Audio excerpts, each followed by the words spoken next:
ایک شخص کا واقعہ آتا ہے ابو بکر بن عبدالباقی کا. وہ بیت اللہ گئے اور جب وہاں گئے تو انہوں نے اپنا سارا فریضہ سر انجام دیا. کچھ دن گزرے تو وہ he was not very rich. ان کا راشن جو تھا وہ ختم ہو گیا اور جب راشن ختم ہوا تو بھوک اور پیاس کا عالم. مکہ کے ایک دن گلی میں جا رہے تھے تو ان کو نا ایک پیکٹ ملا. انہوں نے اس پیکٹ کو اٹھایا, تھوڑا ہیوی تھا وہ. انہوں نے کہا چلو میں کمرے میں جاتا ہوں اور دیکھتا ہوں کیا ہے اس میں. کمرے میں گئے تو ایک ایسا ہار تھا جو کہتے ہیں میں نے آج تک نہیں دیکھا تھا. It was very unique, it was very precious. کہتے ہیں کہ میں بڑا حیران ہوں یہ کس کا ہوگا. خیر الٹیمیٹلی میں نکلا اپنے کمرے سے باہر, حرم کی طرف آ رہا تھا تو مکہ کی گلیوں میں میں نے ایک دیکھا ایک شیخ یعنی ایک بزرگ انسان تھا جس کے ہاتھ میں 500 دینار تھے اور وہ اناؤنسمنٹس کر رہے تھے کہ میرے گھر والوں کا ہار گما ہے, جس شخص کو مل جائے وہ مجھے دے, میں اس کو 500 دینار دوں گا.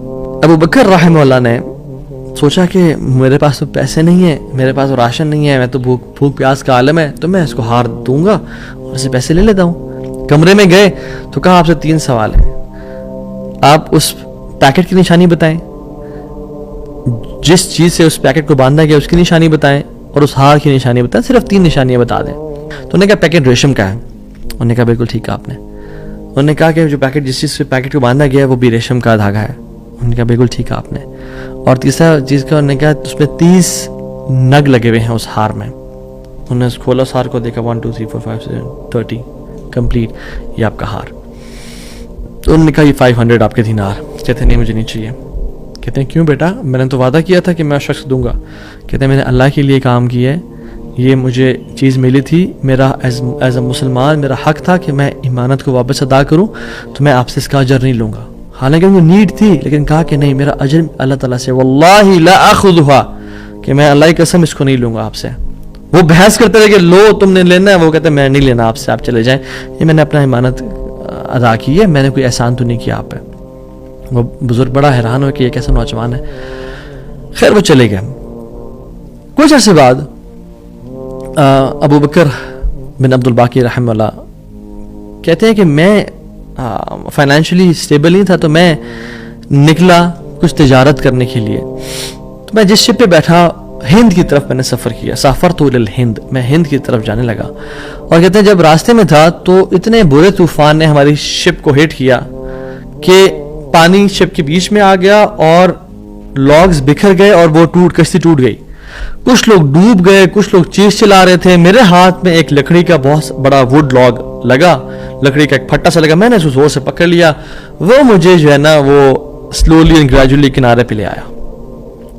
میں جب اس آئی لینڈ پہ پہنچا تو دیکھا الحمدللہ وہاں پہ بالکل وہ ابینڈنڈ آئی لینڈ نہیں تھا, وہاں پہ لوگ آباد تھے. کہتے میں جب اندر گیا آئی لینڈ کی طرف اور دیکھا الحمدللہ مسلمان لوگ تھے اور وہاں پہ مسجد بھی تھی اور گھر بھی بنے ہوئے تھے. تو کہتے ہیں میں سیدھا مسجد چلا گیا. مسجد میں کہتے ہیں میں جا کے قرآن پڑھنا شروع کر دیا. جب قرآن پڑھا تھا تو ایک مزدور آیا میرے پاس اور کہتا ہے کہ آپ تو بڑا پیارا قرآن پڑھتے ہیں, اور ہمارے تو اس آئی لینڈ پہ آپ کہاں سے آئے ہیں, ہمارا تو اس آئی لینڈ پہ یعنی کوئی اچھا قاری نہیں ہے موجود کہ جو قرآن ایسے پڑھے, ماشاء اللہ یو ریسائٹ بیوٹیفل قرآن.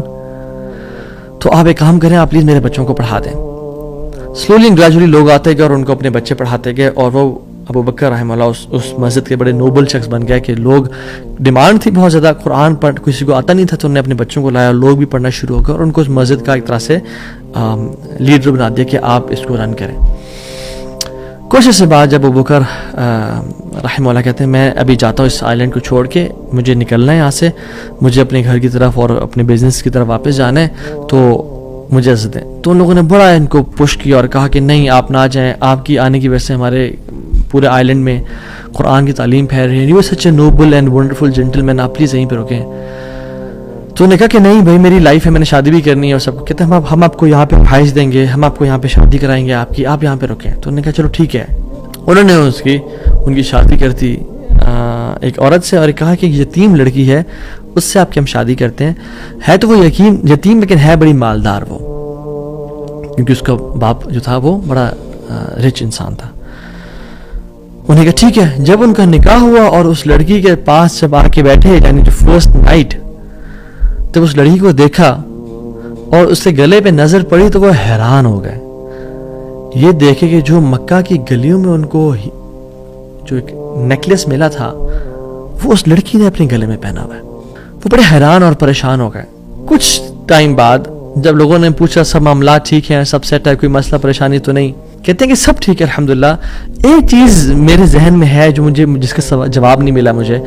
کہتے ہیں کہ جو میری بیوی ہے, اور میں سے پوچھ بھی نہیں سکا ابھی تک کیونکہ حیا اور شرمندگی کی وجہ سے کہ یہ تم نے کہاں سے ملا, because it's very expensive necklace. کہیں اس کو یہ لگے کہ میں لالچی انسان ہوں یا میری نظر اس کے نیکلیس پہ ہے. تو یہ نیکلیس اس کو کہاں سے ملا؟ مجھے تو مکہ کی گلیوں میں ملا تھا اور میں نے ایک بزرگ انسان کو دیا تھا. وہ لوگ کیا کرنا شروع ہو گئے, فہللو وکبرو, وہ کہہ رہے لا الہ الا اللہ, اللہ اکبر کہنا شروع ہو گئے وہ لوگ. اور کہتے ہیں کہ تم وہ نوجوان ہو. کہتے ہیں کہ اس کا باپ جو اس علاقے کا ایک بڑا انسان تھا, وہ ہمارے پورے اس علاقے میں ایک کہانی سنایا کرتا تھا کہ ایک شخص مجھے ملا, اس شخص سے زیادہ نیک انسان میں نے آج تک نہیں دیکھا, اس سے زیادہ امانت دار شخص میں نے آج تک نہیں دیکھا. وہ ہمیں ایک لڑکی کی کہانی سنایا کرتا تھا کہ ایسے سے اس کو نیکلیس ملا, اس نے مجھ سے پیسے نہیں لیا اور مجھے وہ اتنا قیمتی ہار واپس دے دیا. اور وہ باپ اللہ کا نہیں, وہ دعا کیا کرتا کہ یا رب میری بیٹی کی شادی اس بندے سے کروا دے یا رب جس نے مجھے وہ ہار ڈھونڈ کے دیا تھا. اور آج آپ یہاں پہ آ گئے, اللہ تعالیٰ کیسے آپ کو یہاں پہ لے کے آیا. اور وہ بڑا حیران ہوئے کہ سبحان اللہ, کس طرح سے انہوں نے ہار اللہ کے لیے دیا اور اس کا اجر صرف اللہ سے کی امید رکھی, اور اللہ تعالیٰ نے کہاں سے لا کے ان کو یہاں پہ ان کی شادی کروائی اور ان کی لائف کو سیٹل کیا, اور ہار بھی ان کو واپس لوٹا دیا. اور سبحان اللہ انہوں نے کتنے دینار کو دھتکارا تھا اور ریجیکٹ کیا تھا, 500 دینار کو. کہتے ہیں کہ مجھے ایک ٹائم میں لائف کے ہمیں ضرورت پڑی ہسبینڈ وائف کو, تو ہم نے کہا کہ اس ہار کو بیچ دیتے ہیں. جب اس ہار کو ہم نے بیچا تو اس کے 5 لاکھ دینار ہمیں ملے, 5 لاکھ دینار اس کو ملے. یعنی سبحان اللہ 500 کو انکار کیا اور اللہ تعالیٰ نے 5 لاکھ دینار واپس کر دیے. ہار بھی دے دیا, ہار والی بھی دے دی, سیٹل بھی کر دیا لائف کو. ان اللہ علی کل شیء قدیر, اللہ تعالیٰ ہر چیز پر قادر ہے, اس کے لیے کچھ مشکل نہیں ہے میرے بھائی اور میری بہنوں. آپ کی لائف میں پریشانیاں ہیں, مشکلات ہیں, زندگی تنگ ہے, آپ اللہ کو اس کے ناموں سے پکاریں, آپ اپنی نیت ٹھیک کریں, آپ اپنے اجر کا سوال لوگوں سے نہ کریں, صرف اللہ سے امید رکھیں, پھر دیکھیں آپ کی زندگی کس طرح سے آسان ہوتی ہے.